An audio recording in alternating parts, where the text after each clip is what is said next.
আমি জানি না পড়াশোনা, আমি জানি না কথা। আমার এমন পরিস্থিতি করেছে, আজ আমাকে রাস্তায় রাস্তায় বার হতে হচ্ছে। আজ রাস্তায় রাস্তায় বার হতে হচ্ছে। আমার মেয়ের বিচার এখনো দেবে কিনা জানি না। কেন এখনো 14 জন বাইরে ঘুরে বেড়াচ্ছে, এখনো 14টা আসামি বাইরে ঘুরে বেড়াচ্ছে। ওই মমতা দিয়ে ধরতে দিচ্ছে না, পুলিশকে পুলিশের কাজ করতে দিচ্ছে না, ওই জন্য এখনো ঘুরে বেড়াচ্ছে। আমাকে আটকানো যাবে না, মমতার কোন পুলিশ কেউ আমাকে আটকাতে পারবে না। আমার জীবন থাকতে আমি যতদিন থাকবো আমি লড়াই চালিয়ে যাব। আমার সোনার বিচার না পাওয়া পর্যন্ত আমি নিঃশ্বাস ত্যাগ হয়ে যাবে, তবু আমি নিঃশ্বাস যতদিন থাকবে আমার লড়াই আমি চালিয়ে যাব। আমার ছোট্ট সোনা, আমার তামান্না।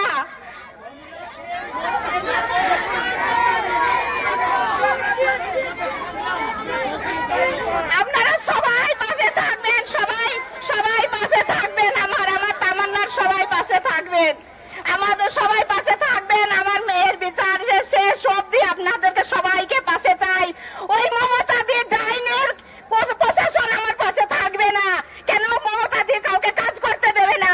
আমাদের ওখানে পলাশির পুলিশকে কিনে রেখেছে, কেউ কাজ করতে চায় না, কাজ করে না। আমি সরাসরি বলেছি যে ওই মমতা দিয়ে জন্য কোনো প্রশাসন কাজ করবে না, শুধু আমাকে ভরসা দিয়ে রাখবে যে এই আজকে ধরবো কালকে ধরবো, এমন করে ভরসা দিয়ে রেখেছে। ওদেরকে ধরবে না।